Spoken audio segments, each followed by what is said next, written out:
Hello friends, this is my true story, so watch till end. My name is William, and this is the night my life split into a before and an after. I still remember the sound that greeted me when I opened the front door. Not a cry, not a scream, but something in between, something twisted and strangled, as if a heart were breaking from the inside and trying not to be heard. I froze on the threshold because I had never heard my wife make a sound like that. Not once in 38 years of marriage. The house was dim, the winter light fading through the curtains, and the air felt colder than it should have. I walked toward the living room slowly, afraid of what I would find. And when I saw her, my breath left my body. Emily was sitting on the edge of the sofa, leaning forward as if her bones couldn't carry her anymore. Her arms hugged her chest tightly, her shoulders folded inward, and her face was drained of life. She wasn't even crying. Not properly. Her eyes were too wide, too stunned, too vacant. Her lips trembled soundlessly, opening and closing like she was trying to speak, but couldn't convince her lungs to breathe. I dropped my briefcase. I didn't even feel it hit the floor. I went to her knees first because my legs didn't trust the ground beneath them. Emily, my love, what happened? She blinked at me as if she had just woken from a nightmare. Her hands were icy when I grabbed them, her fingers stiff, almost locked.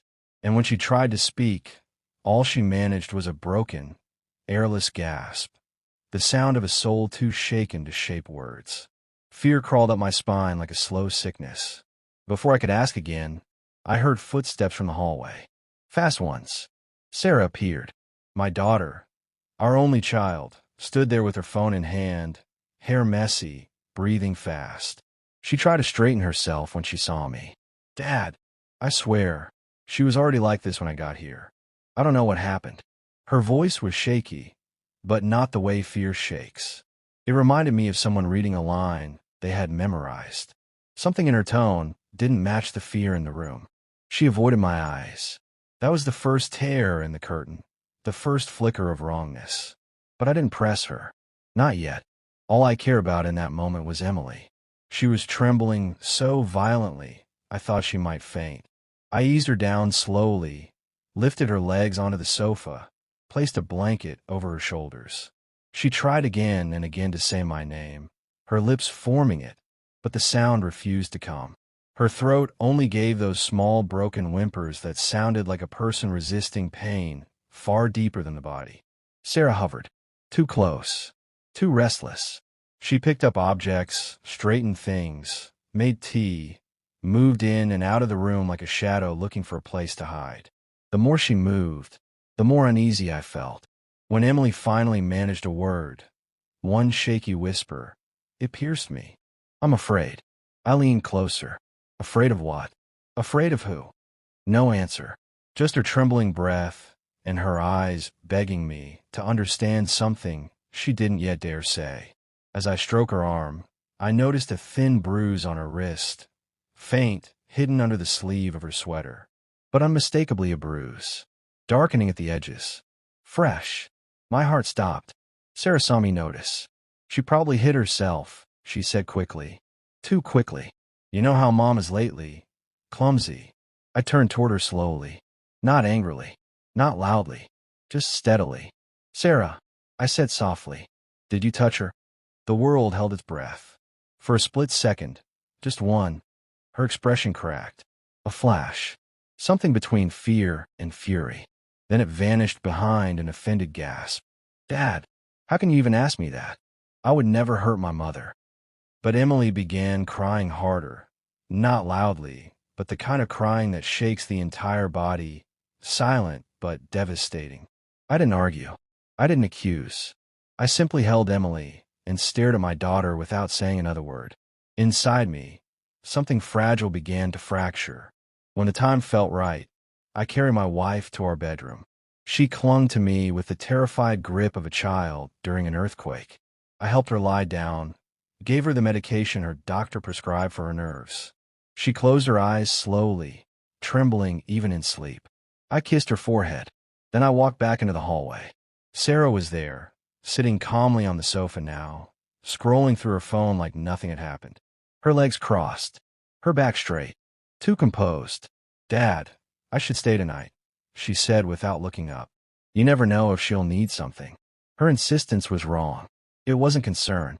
It was presence, the kind that feels like surveillance. I didn't answer. I only waited. And when she went to the bathroom, I turned immediately down the hall toward the tiny room I hadn't stepped into for months, the security camera station. A cold dread crawled in my chest. Because the moment fear enters your home, you don't trust words anymore. You trust evidence. My hands trembled as I turned on the monitor. I watched footage from morning, then midday. Everything normal. Until I reached it. 38 minutes of total void. The timestamp moved, the seconds ticked, but the screen was frozen. No movement, no sound, no data. Deleted. Not corrupted. Not failed. Deleted deliberately. My heartbeat filled my ears. I jumped ahead, and that's when I saw it. The image returning suddenly. Emily on the kitchen floor, curled in pain, clutching her wrist, and only seconds later, Sarah rushing out, fixing her hair, breathing heavily. No screaming, no chaos, just cold aftermath. I rewound, played it again, and again. Those 38 missing minutes were the truth. Truth someone didn't want me to see. I turned off the monitor, leaned back against the wall. My chest trembled, not from fear, but from betrayal so deep it felt poisonous. When I returned to the living room, Sarah looked at me as if nothing had changed. "Everything okay, Dad?" she asked. I looked at her calmly, dead calmly. "Yes," I said. "Everything is fine. You can go rest now." She squinted slightly, studying me, wondering how much I knew. The war had already begun, silently, invisibly, and neither of us spoke of it. That night, I didn't sleep. I sat by Emily's side, listening to her restless breaths, watching the shadows stretch across the walls, as if the darkness itself was creeping inward. Every tremor in her sleep stabbed through me. At 3 a.m., she opened her eyes. This time, she spoke. Barely. "Don't trust her." The floor dropped beneath me. "Tell me what happened," I whispered.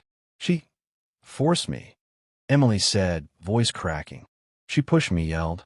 "I didn't want to sign." Sign. That single word struck like lightning. Before I could ask more, we both heard footsteps outside the bedroom. My daughter's voice. "Dad, is everything okay?" Emily froze. Utter terror washed over her face. I squeezed her hand. "Yes," I answered. "Everything is fine." But nothing was fine anymore. Because this wasn't just fear. It was fear of our own daughter. And that is where the nightmare truly began. Sleep did not come to me that night. I sat beside Emily, listening to the fragile rhythm of her breathing. Each inhale sharp, each exhale trembling. The lamp cast a weak yellow glow across her face, making the bruise on her wrist appear darker, almost bruised purple. She looked small, curled under the blanket, as if terror had compressed her into a smaller version of herself. My body was still, but my mind raced. I had replayed those missing 38 minutes in my head 100 times. The void, the sudden return of the image, Emily on the ground, Sarah leaving as if she had just escaped a crime scene she didn't want to acknowledge. By dawn, I felt like I had aged years. When morning finally seeped through the curtains, the house smelled of cold coffee and the faint medicinal scent that had clung to Emily's pillow for months. She opened her eyes slowly, blinking as if each blink scraped something painful inside her. The bruise was still there. Dark, raw, unavoidable. "How do you feel?" I asked softly. "Tired," she whispered. But beneath the word was something deeper, something like shame. A shame she had no reason to carry. "You have nothing to be ashamed of," I murmured, brushing her hair from her forehead. "Nothing." She didn't answer. She didn't need to. Her silence was a locked door I wasn't going to force open. Not yet. As she rested, I prepared breakfast in a kitchen that didn't feel like mine anymore. Every object felt wrong. The walls watched. The silence echoed. And the memory of the footage made my hands unsteady as I prepared toast.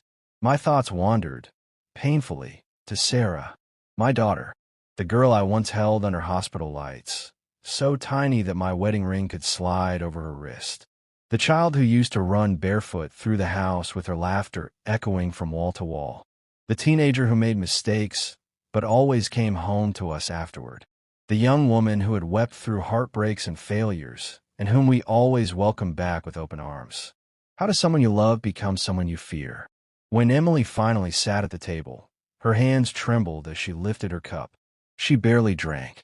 I watched her, wondering how long she had been hiding this. How many nights she had secretly cried. How many times she had hoped I would notice something without her saying a word. At 10 a.m., she whispered, "She'll come soon." A cold shiver crawled through me. "How do you know?" I asked. Her eyes shifted downward. "She always comes back when she's angry." Those words stabbed deeper than I expected. "Emily," I said, leaning closer, "you don't have to see her today." But she shook her head, a small, terrified motion. "If I avoid her, she gets worse." Silence hung between us, heavy and poisonous. When the sound of a car pulling up outside broke the quiet, I felt my stomach knot. Emily closed her eyes as if bracing for impact. I went to the door. Calm face, controlled breath, heart pounding. Sarah stood there, perfectly dressed, perfectly made up, but something in her eyes betrayed the tension that clung to her. She smiled, a smile as sharp as glass. "Morning, Dad. How did Mom wake up?" "You tell me," I said. "You were with her yesterday." For the first time, her smile wavered. Just a flicker.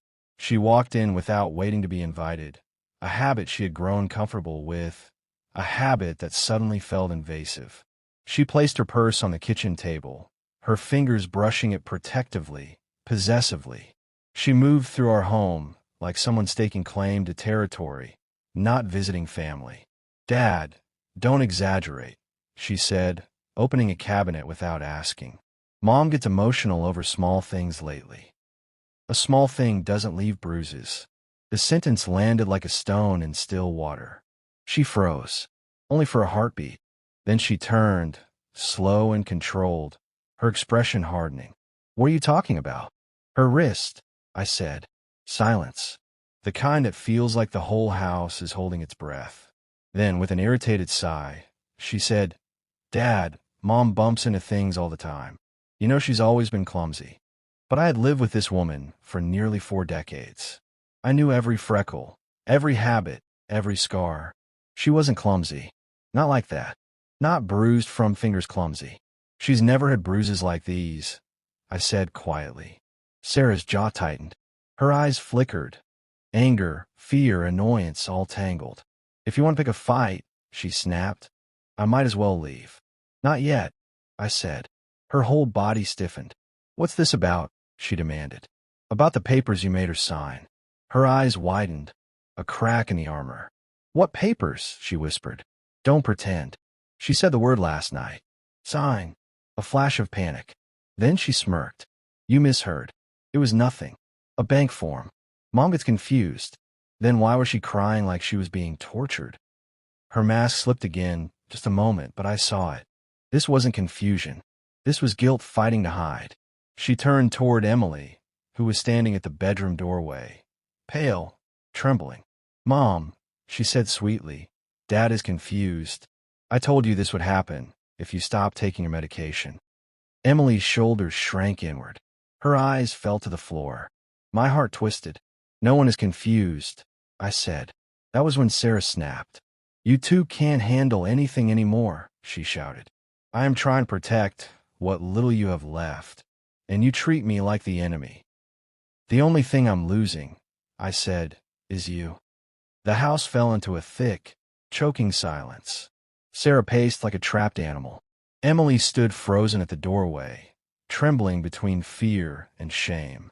I felt the house shrink around us, walls closing in, shadows deepening. Then Sarah did something I wasn't prepared for. She softened. Her voice sweetened. "Dad, please. I just want to help you." "But help does not come wrapped in bruises. Help isn't imposed by force," I said, "or lies." Her expression twisted. "You don't understand the danger you're in.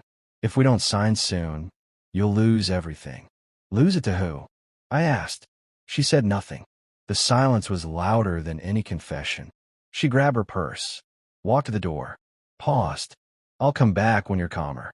She closed the door gently, too gently, and that scared me more than anything else. That night, Emily cried silently in my arms, whispering things she was still afraid to say aloud. Tell me, I begged her. Please. She shook her head. Not now. If I say it, it becomes real. It's already real. She closed her eyes, and tears spilled down her cheeks. It started months ago, she whispered. First, small things. Then shouting. Then, threats. My heart froze. When I refused to sign yesterday, she pushed me. She hurt me. She covered my mouth. I stood up, dizzy with rage, my blood pounding like thunder in my ears. And she told me, Emily continued, voice cracking, that you would never believe me, that I'd look like a crazy old woman. My hands trembled violently. That was when I returned to the camera room, not for answers, but for truth. And I found it. The footage from a forgotten hallway camera. Grainy. Bad angle. But enough to capture everything. Enough to destroy me. Enough to break the father I had been. Sarah grabbing her mother. Sarah shoving her against the table. Sarah squeezing that fragile wrist. Sarah forcing the pen into her hand. Sarah crying fake tears moments later. I watched it until I couldn't breathe. When I stepped out of that small room, something inside me had changed completely, and I knew there was no going back. The day after I watched that footage, that grainy, trembling proof of the unthinkable, the house no longer felt like a home. Every room held echoes. Every shadow whispered what had happened, and my daughter's footsteps, even when distant, felt like an intrusion. I walked the house slowly, pretending to be the same man as always. Pretending for her. Pretending for Emily. Pretending because silence was, for the moment, my shield. Sarah moved around like she owned the place.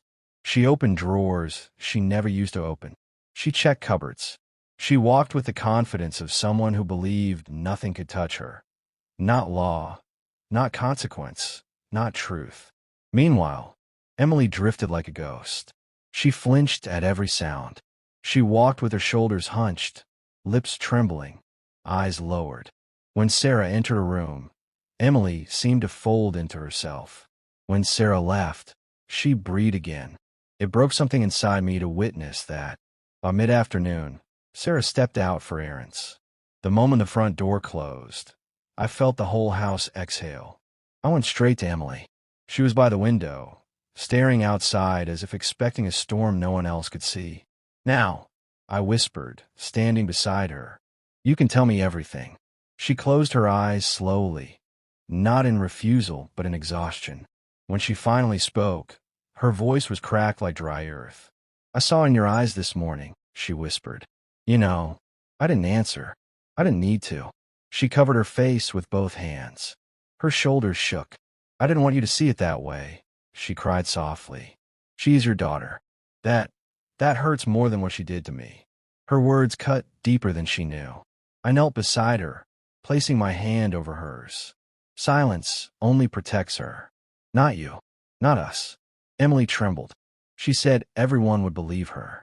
That I looked confused, week-old. That if I spoke, I would end up in a hospital.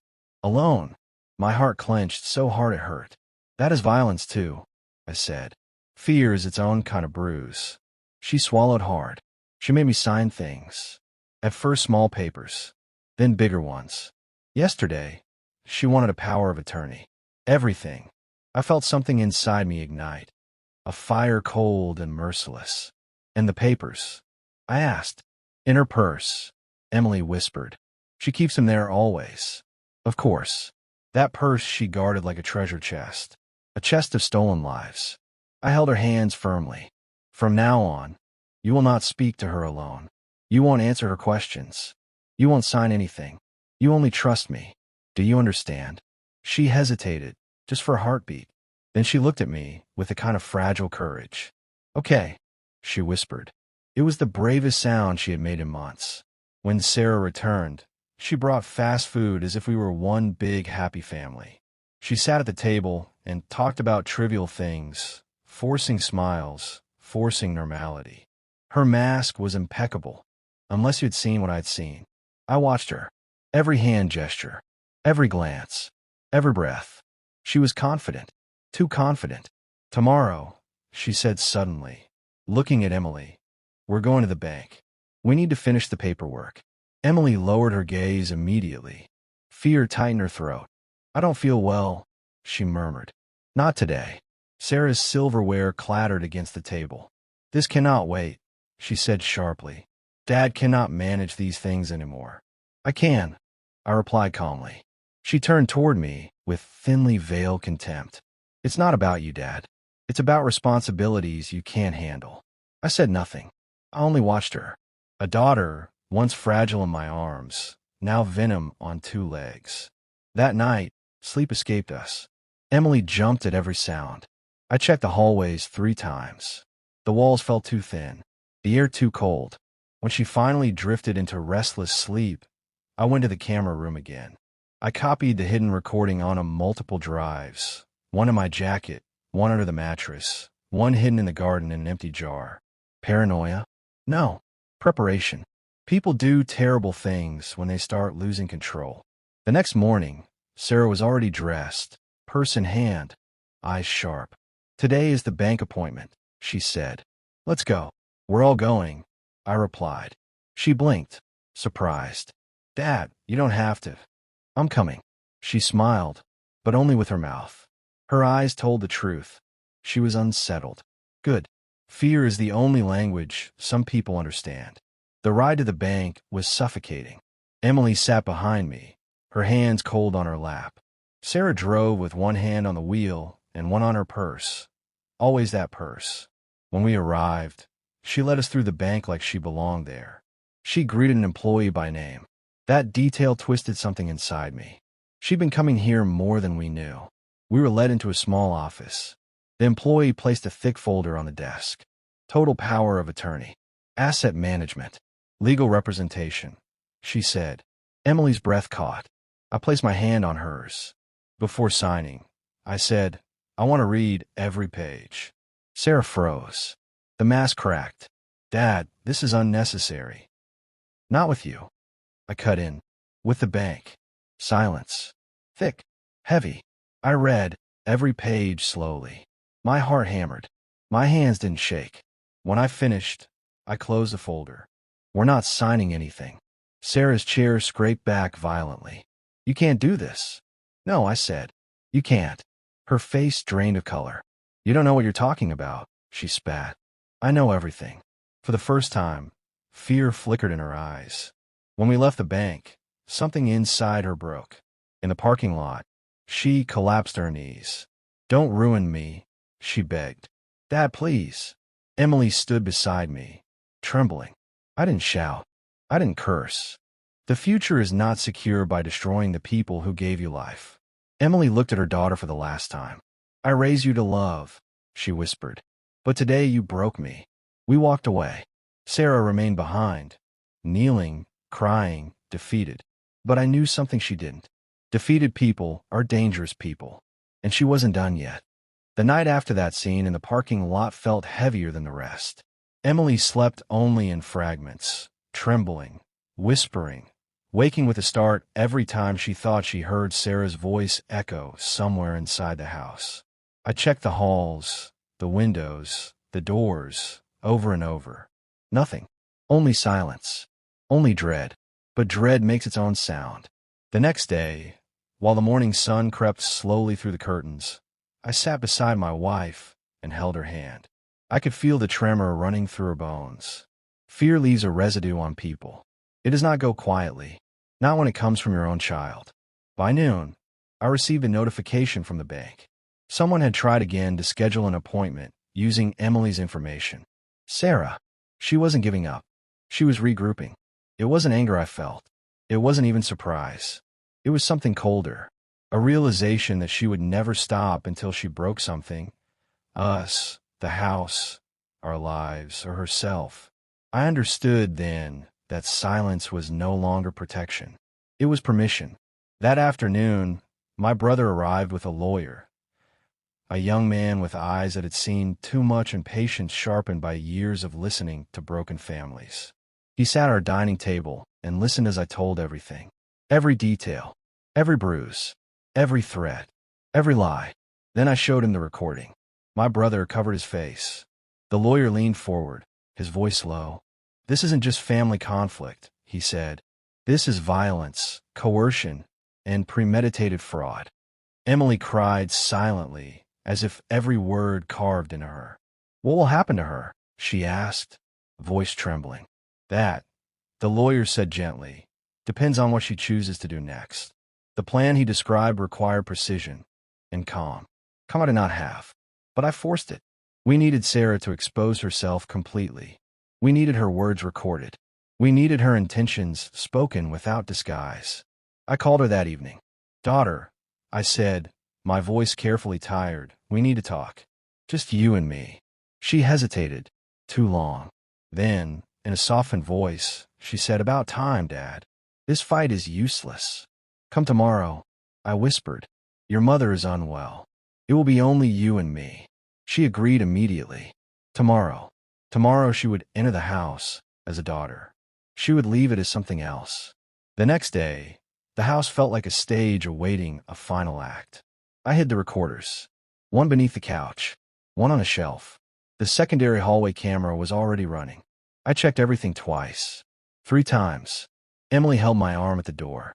"I'm scared," she whispered. "You don't need to be," I said. "This time we are ready." At 4 p.m., Sarah's car pulled up. She walked up the path confidently, her posture straight, her gaze sharp, like someone marching toward a throne she believed she still held. "Dad," she said with a forced smile, "let's fix things." "Come in," I answered. Her eyes searched the room. She felt the air. She sensed something, but she didn't see the traps. We sat face to face at the table where she once did homework as a child. "What do you want?" I asked. She placed her purse in front of her like a weapon. "I want you to destroy that recording," she said plainly. And we finished signing everything. Without drama. "And what do we get in return?" I asked. "My care," she said. "Your security. You're old, Dad. Mom is fragile. I can take responsibility." I leaned back slowly. "Or," I said, "I can take this to the police." Her smile didn't fade. It sharpened. "You won't," she said. "You don't have the courage. You're wrong." She blinked. And for the first time, uncertainty flickered. "I don't need courage," I said. "I only need truth." Her jaw tightened. "What truth?" "That you forced her. That you pushed her. That you threatened her." She leaned closer. "I did what had to be done. You two are weak. Someone had to take control of this house." Her voice carried no shame, no hesitation, no love, only hunger. And that was her confession.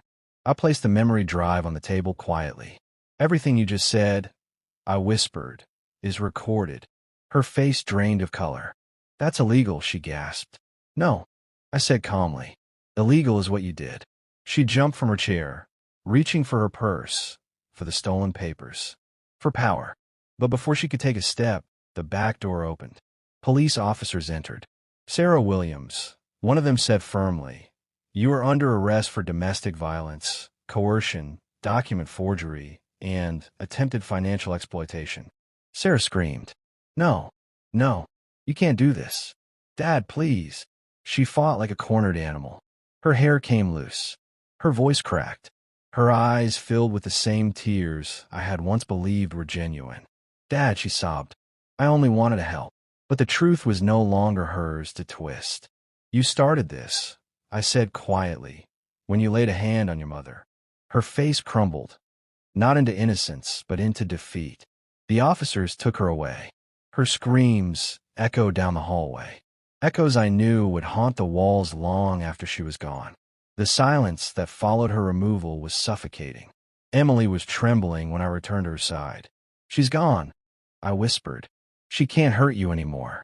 "Really?" she whispered, eyes wide like a frightened child. "Really?" And then she broke.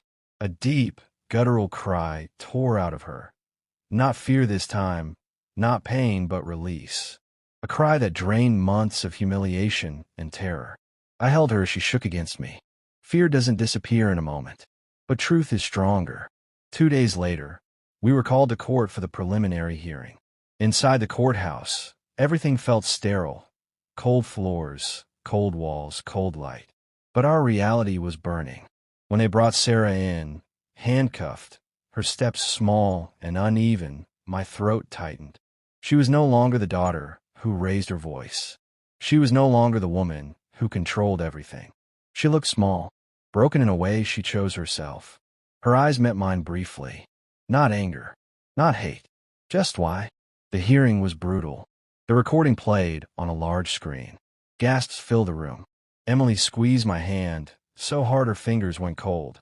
And my daughter, my only child, cried silently in her seat. The judge declared there was enough evidence to charge her formally. Pre-trial detention. No bail. The gavel fell.